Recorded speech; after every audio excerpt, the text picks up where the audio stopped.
How many heard about network analysis?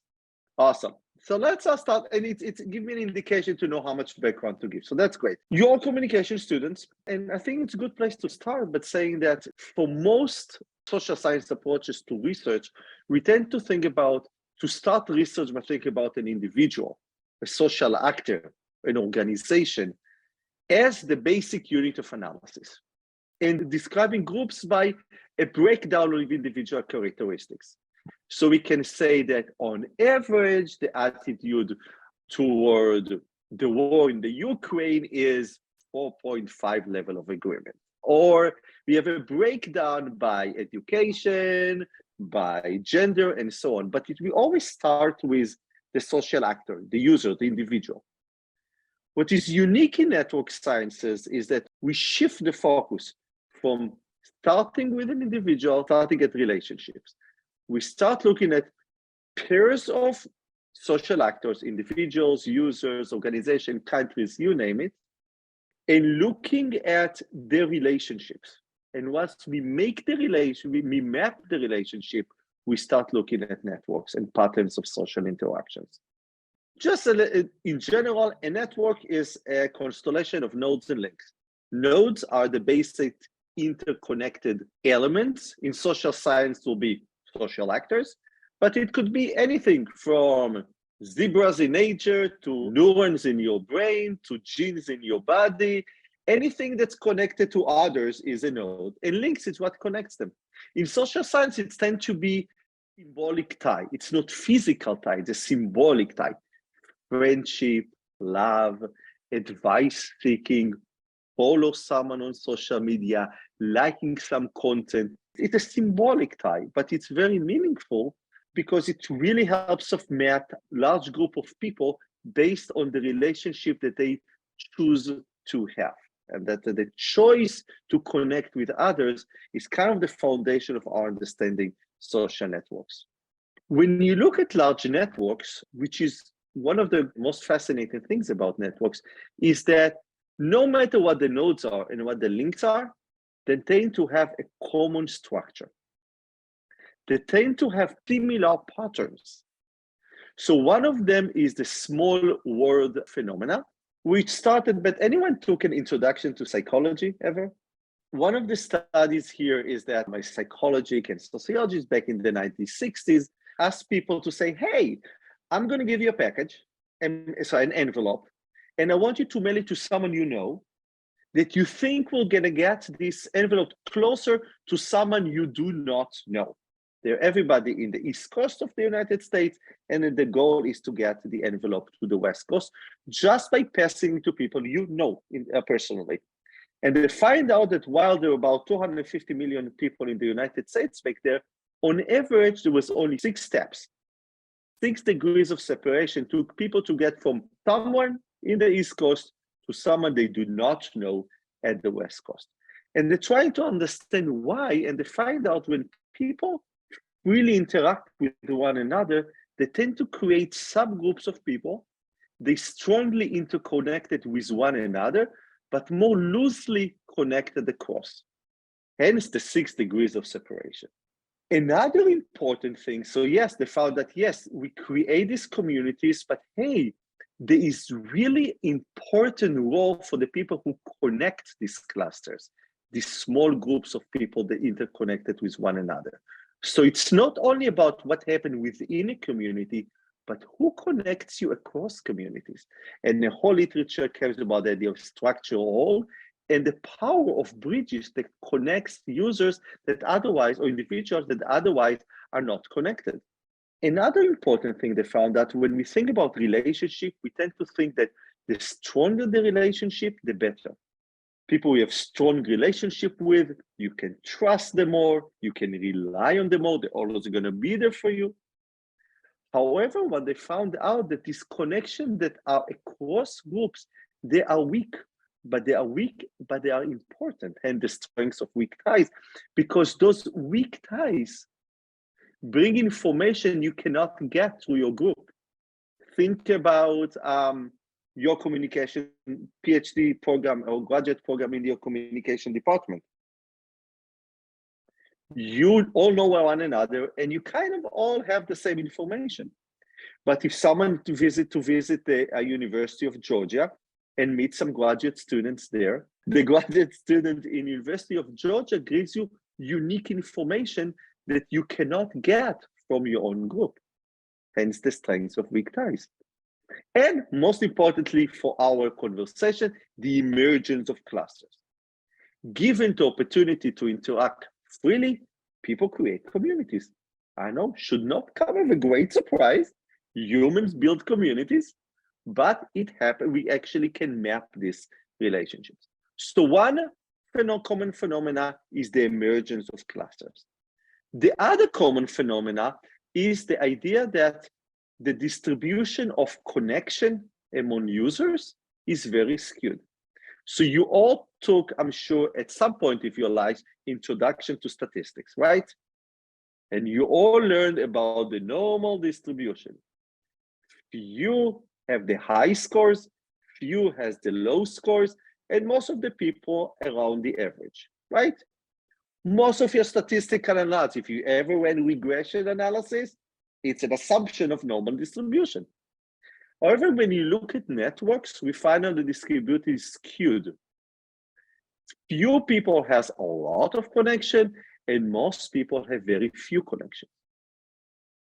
And we know that since the 1950s. So did not start with social media. But it does mean that given the opportunity to interact freely again, we will create a structure that few people are much more connected than others.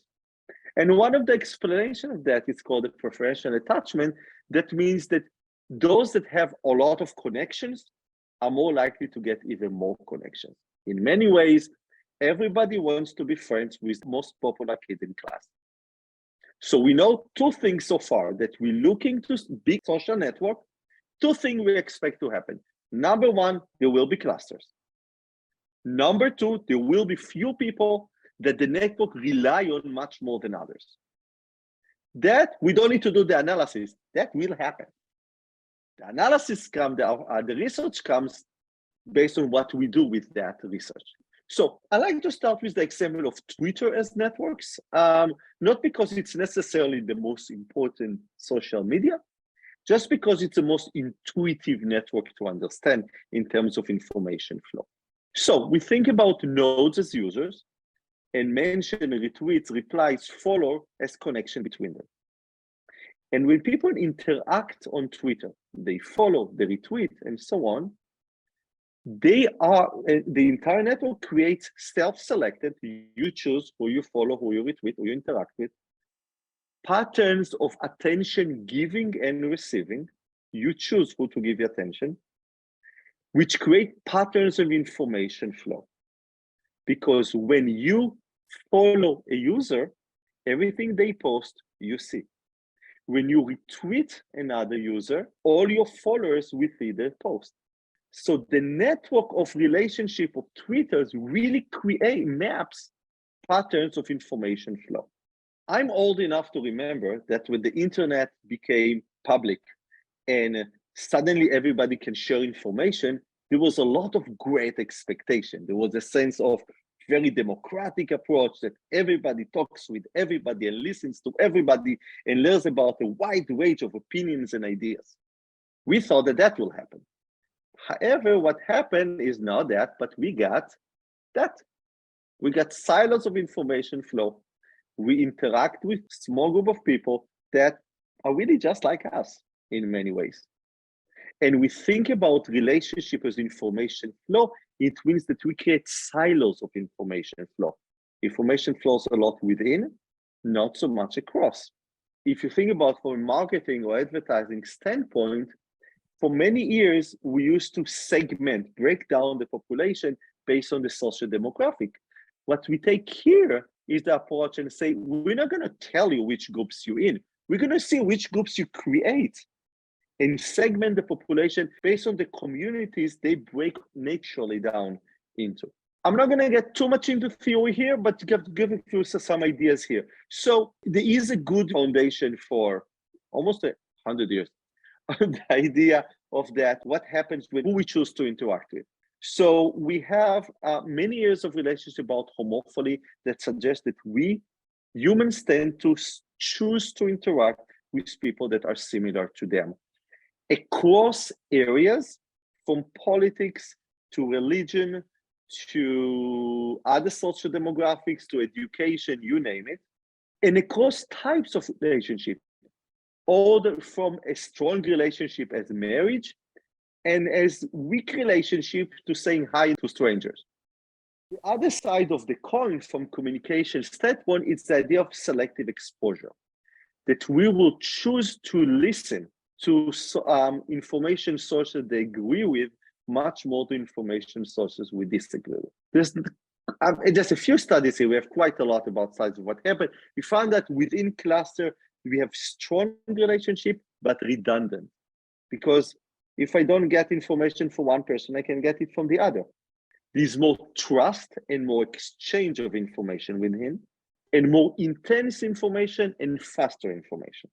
So we have information, we have literatures on what happens in relation within clusters from way before social media, but all the way to how it's been replicated on social media. So what I'm suggesting is that a cluster to be as a unit of analysis. We run some clustering algorithm, finding the information silos. Within each one, we look about who is the most interconnected users in terms of the information most followed, most retweeted, most mentioned, most liked, and so on. That means people rely on these users for information connectivity. We're looking at these users that connect across clusters. In degree is number of connection goes toward, and between us is like how much people rely on you to connect to people that otherwise are less connected to, and which we call them social mediators. We also ask ourselves not only who the people are, but what content tend to across communities. Before I start, and we spend the rest of our time today looking about how it looks across different areas, because I'm sure you all have a wide range of interests in terms of what kind of communication you're interested in, from politics to health to international to advertising to public relations, you name it. So this to show you how it is applicable to a wide range of topics. And if we have time, we're going to touch with some computation, more like topic modeling approach to networks, if we have a little time in the end. I do want to say before we start, you can do it, okay? So one thing I would like to avoid is that you will look at the presentation and say, oh, that looks fascinating, I will never be able to do that. No. The idea is that running the analysis itself is not that sophisticated. I'm teaching it all my students. We learn it a lot. We do it together. The hard stuff is always to bring the theoretical framework to it and ask the good questions and interpret it in a meaningful way. But the analysis itself, so I'm using Node Excel. Anyone heard about Node Excel? Anyway, wonderful. We've been using it. There's quite a few. There's a pretty good Korean Node Excel community, by the way, of scholars that are using it. So you can collect the data in analysis. If you need historical data, I apply to research a token, which I can get as much Twitter data as I want. If you have a third-party tool to bring other networks data, you can just import it to Node Excel. And you can really apply to a wide range of communication-related areas. So it's what we're doing here is not really a workshop of how to do it, but I want just to plant the seed that you can do it. For everybody who's not familiar, let me just go one step backward. And we said we actually talk about 3 different steps. Step 1, getting the data. Step 2, analyzing the data. Step 3, visualizing the data, okay? Getting the data network, actually it used to be, trust me, I used to work with my laptop like that, and every 10 minutes getting more data. Good things happen since then. If you apply to a researcher token at Twitter, and if you can, that your advisor can, then there is a way to go to Node Excel, and it actually drops all limits. You can go as back to 2007 and as much data as you want. The speed of the analysis is not really Node Excel, it's really how strong your computer is. And the way you go around that, you can actually work on a cloud or connect remotely to a stronger computer.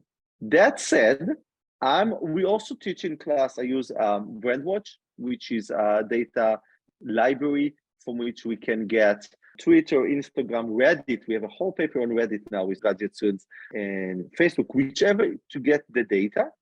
And what you work is actually to transfer this raw data into a network and import it to NodeXL. So you don't have to rely on NodeXL to collect the data, although on Twitter you can go pretty far, but you can definitely use it for the analysis.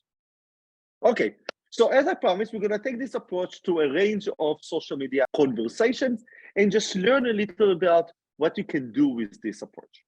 Health. So a few years back, I was asked to talk with at the Center of Disease Control in Atlanta about HPV and vaccination. It's an interesting topic because it mixed health communication with politics, because there's there was political issues about giving this some concerns about the vaccination, but also because it was kind of the early days that we start talking about fake news and conspiracy theories, that now everybody is talking about it, but we didn't talk about it as much. So what I did, I looked at data that is about HPV and vaccination, and we went through the process of collecting the data, running cluster algorithms, and looking for communities.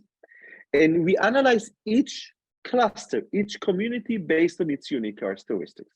So something like that happens, in which we create these communities that are much more connected within and very loosely connected across. And you see different clusters, the different structures.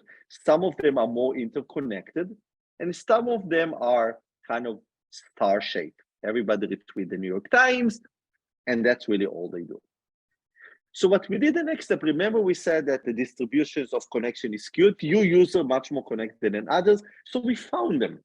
And we found out there is a very active group around conspiracy theories and anti-vaccination group over here. So there's a very strong anti-vaccination group around the blogger that provides a lot of research, but a lot of interaction. Here we have a group of people that top most connected user in these clusters are like forum, like people come to ask questions. They're not against vaccine, they're not necessarily strongly for it, but they have questions they want to ask. Then another cluster around the government, the Center for Disease Control and the National Cancer Institute, and a few others as well. So step one, we found the cluster, they found out where's the sources of information in each cluster. Then we continue with the analysis and look at the most common hyperlinks by cluster. So look at this cluster on the right here. They get hyperlinks direct mainly to websites and videos about people that are very anti-vaccination. If we go to a different cluster, people just asking questions and relying on news media and media aggregators to spread news about vaccination. That's a group here. And the last group around the government is primarily rely on information coming from the government. Now let's pause a second and think that what would have happened if we did not take a network clusters approach? You would come to believe that the conversation about HPV vaccination is diverse. Some support, some against, some links from news, some links from government, some links for the vaccination sources. You say, okay, this is a diverse conversation. But only taking the net clusters approach, you can find out that this conversation is highly disconnected, highly siloed, that conversation among people who anti-vaccination is primarily around content they like to hear. But they don't really get, they get little, but not as much information for this wide range of sources. So the false impression that we could have got, the impression we could have got that people have a wide range of information sources to listen to, or we may have thought that people are exposed to a wide range of opinions. When we take the network approach, we found out that's not the case. All these opinions are there, but they're siloed in subgroups of communication. Let's take a politics. Every year, the President of the United States, around late January and early February, talk approach to the public, call it the State of the Union. Talk about the State of the Union in the United States of the country. And people talk about it on social media. Similar thing we see here. Conservatives talk with one another, liberals talk with one another. Conservatives send links to conservative sources. Liberals send links to conservative. One of the things that we learn now is that what information sources they go to is also different. Conservative relied primarily on conservative bloggers, and liberals relied on news media. We did find out that conservative clusters rely more on one another, denser conversation, more interconnected, and liberals must to be more relied on a few major information sources. Just to show you, we always say that connections are much more within and across. Here's an example. About 60% on one day were links within the conservative cluster, 36% within the liberal cluster, and only 2-point-something% across the cluster to see how disconnected they may be. They don't have to be, and there are measures to evaluate that. But just give you an example here. Any topic, P2, progressive, we get similar thing. My2K, which is a tax kind of relief that was given. You see this cluster across many topics. The clusters are not always based on political opinion. Sometimes you can see clusters that are based on relevance. So this is local elections of national implications. So you see that people talk about local elections who live locally in that area, talk with one another, and those are interest in the national implications, talk with one another in a different cluster. Another aspect to look at is ask yourself, where do people get information from?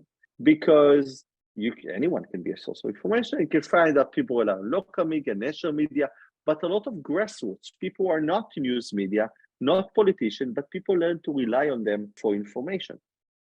Another fun thing is that I found out that people also interact with people who express the same types of emotion than they do. So we did some sentiment analysis and found out that clusters also reflect the sentiment that people express. I wanted to call this study Shiny Happy People Tweet Together, but the reviewer hated the idea, and I had to give it a really boring name, Valence Space Homophily in Political Communication. Another interesting study, we want to bring in the geographic element into that analysis and see how it plays in, and also bring in the idea of the organization communication, international communication, to put yourself in the shoes of organization and try to reach out to a wide range of audience, in this case, globally. We took the US State Department and asked ourselves, okay, who is talking about how does information from the US State Department reaches the world? We found same analysis, found out these different clusters. Now, I want you now to think about this network as organization-based. We have an organization, they start to spread information. They have the people who follow them, but they also have groups of people, they don't follow them directly, but they talk about them. So just as a reminder, every dot in this network is a user that talks about the State Department. And every line is connection, retweet, mention, replies, and so on. So we looked at the conceptually think about this direct communities, political community, and indirect communities. And it's all referred to the user they're centered around. Now, we wanted to see what makes each of these groups unique. And because the data that comes from Twitter has geographic element to it, we were able to actually map the clusters not only by its key users, but also where are people posting from. And we found out they are coming from all around the world, which makes sense. So social mediators is how we conceptualize users that have two unique social networks characteristics. Number one, they have large and disproportionate number of connections in the network. And number two, they are connecting users that otherwise are much less connected, which we operationalize as high betweenness. So are both hubs and bridges in the network. These are the social mediators. And the reason because we call them social mediators, because they mediate information flow from organization to the audience they want to reach out to, that they may not necessarily talk, this audience may not necessarily talk to the organization, but will talk about the organization or about areas, topics that are of interest to that organization. from Asia to East Asia, Europe, Middle East and North America, Oceania, South America, South Asia, Sub-Saharan Africa, and those we simply didn't have the data about. And we broke out the hubs, these users that take the information from the source and spread it to their own followers, into classification: foreign governments, US government, which is embassies, individual, grassroots, media, and NGOs. From here, we can think about it two different ways. One is evaluating an organization. Network approach is a great way to evaluate how well an organization is doing on social media. And we find out the US government is doing pretty well in utilizing their embassies to help spreading their information. Another way to look at it, because people choose who to follow, so you can't force anyone to follow most of the time.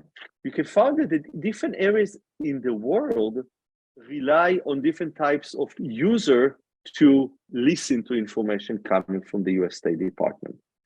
In Asia and East Asia and most of the world, actually, data was primarily coming from the US government.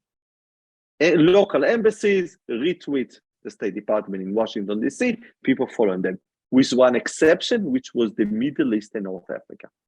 Not much trust in American government over there, possibly, but they rely primarily on individuals. So you as an organization use that approach to say, hey, I can rely on affiliated organization in most of the world, except for one area. Here I need to find out who are these individuals that people trust to pass information from me to that area. And because think about it, they have a lot of power. The fact that they are in that position doesn't mean they're going to pass every piece of information from the State Department, right? It means they choose what to pass along and what not, and often add their own commentary. So it's like questions like, who are these people that I'm, as US government, need to rely on so my message will be heard in this part of the world? I'm not going to touch too much of that. We did a little study looking at political communities. We find out similar patterns. It was primarily interesting to see in this case, there is about it, that the cluster kind of help you see how audience clusters politicians together. So audience clusters Trump with Fox News and clustered all other candidates together. You see, right from the beginning, the audience perceived one candidate as separated from the rest. And you all know how this election ended. Because so far we talk about social mediators, users, social actors, individuals who play the role of connecting clusters and users. But there's another question which related to the content that flows. Because as I said before, the fact that you sit in this important position in the network that allows you to connect users that are otherwise much less connected doesn't mean that you're going to pass any piece of information for, let's say, organization to another cluster. So we asked in a little study about airlines. That's just one example. And we found out, so pretty much we first asked who are these users that connect the clusters? Now we ask yourself, what are the links? What is the content that goes across clusters? So we took the conversation about, in this case, American Airlines, and we create the clusters, and we find at the top in the green bridges within them, we found out the one cluster which is really around American Airlines, one cluster is about other airlines, and that means that American Airlines is being discussed in the context of other airlines. This is really the conversation about the airplanes themselves, as you see Boeing here. And Paper Wash is this guy that just posts jokes about airlines that everybody gets excited about. So we want to know, okay, if you're American Airlines here, how do you get to these groups of people? What content tends to flow to communities that talk about you, but not to you? Some of the things we found out here, for example, that, so in terms of conceptualization, we call it mediated tweets and siloed tweets. Siloed tweets are tweets that when they're being posted, they are being shared within the community, within the cluster. Mediated tweets are type of content when they are shared actually across cluster. And it kind of makes sense, by the way. Called for action, and so on, was more likely to spread across clusters than within a little bit. Sponsorship, when you talk about your interaction as an organization with a sponsors, program, and organization you work with, tend to spread further. Every time you interact directly with users, it's a great idea. It's very nice to say thank you and respond to users, tend to stay within. A negative comment should not come as a great surprise, tend to spread across communities. Last example in the spread of topics takes us to corporate communication. There is a wonderful program for advertising professors when they take advertising professors that never really work in the industry, that did research all their life, like me. And they say, hey, you're going to work with students, they're going to get a job in advertising agency. We're going to get you and embed you in agency that does advertising work for you to learn and ask questions and bring the information back to your school and students. So I found myself spending 10 days in New York City. And because I do a lot of analytics, they put me with the advertising and marketing angle of IBM. IBM is a great story because IBM was on the front line of social media in the beginning, back when there were only blogs. And they really encouraged their employees to blog. They called them the IBMers. And we talk about late 1990, early 2000s, which was great and awesome. But as social media became more and more popular, everybody continued creating their own official IBM account, which was an issue because as an organization, you want to have some form of a consistent messaging. And when so many employees at official organization account, it's really hard to keep that form of consistency messaging. So when I joined, they were able to drop down from about 6,000 official IBM Twitter accounts to around 1,500. And I did the same approach, but I had a little different questions about it. I came to evaluate how well IBM accounts are doing in terms of spreading information to unique audiences.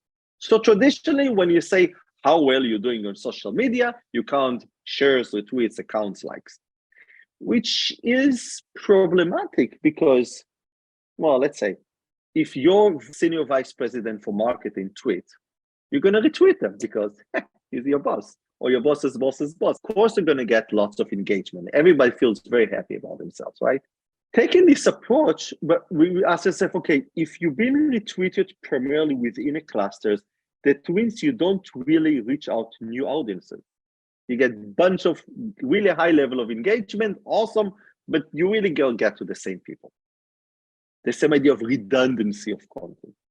So we mapped everybody saying IBM, and we looked at the top users, social mediators, and we found out a few interesting things that are important. First, the cluster with most IBM accounts was separated from the cluster that has the official IBM account. See here, that's the IBM official account. That's everybody else that works on IBM tweets. It is a challenge in terms of being consistent in terms of, so this approach allows to make some evaluations here in terms of practical implications. It's a challenge because, well, keeping a consistent messaging. However, it's also an opportunity because these are different people than this. So you can get social mediators, employees reach out and amplify your message. The other thing, we looked at two key high-profile leadership individuals on IBM to find out that these two are actually in completely two different clusters. So I mean that when Georgia White, I think was with senior vice president there, and these two, when they post and they are employees, they reach different audience, different communities. Their engagement counts as more in many ways because they reach different audiences. Then we will say, hey, if we want to communicate with audiences in a way that is useful, you really want to know what makes this conversation unique. So we found out that this conversation is about kind of roadmap to success, a follow program that in IBM. But what was really interesting is this one here. These people, they're really interested in artificial intelligence, and what triggers their attention are infographics. That wasn't the case for the other clusters, but you find out what makes this group unique and what would the best way to interact with them. And this one here was talking about a leadership program. When you look at hashtags, so everybody's doing artificial intelligence because that's what AI is about. But you see, this one is more like cloud and the Internet of Things. This one is about machine learning and blockchain and so on. And this is about leadership. To understand the community, potentially to become part of the community and impact the community, you need to understand what makes those unique. So what we did here is like a touch of top hashtags and so on. What we do in research since then, we actually apply some deep learning, machine learning to understand what these communities have in common. So a few takeaways before we jump to something a little bit more sophisticated, not sophisticated, advanced. The idea is that I want to encourage you is to think about any area of research that you're interested in as a network. I can tell you that one of the most, I enjoy it, but also the great theoretical and conceptual contribution, it's come and say, hey, this theory used to think about the social phenomena in one way. Let's see how we can help and advance it by taking a social network approach, which is, by the way, completely doable and also makes sense because we are talking about communications. So what makes more sense than looking at communication as the foundation between two individuals, as the foundation of relationship? And we identify the naturally occurring boundary of information flow to help us understand the flow of information and misinformation. I do want to pause here. I have a little bit I want to talk about another study, but I want to make sure that we have time for questions. So let's pause a little bit for a few minutes and just open it for questions at your end, and then we take it forward.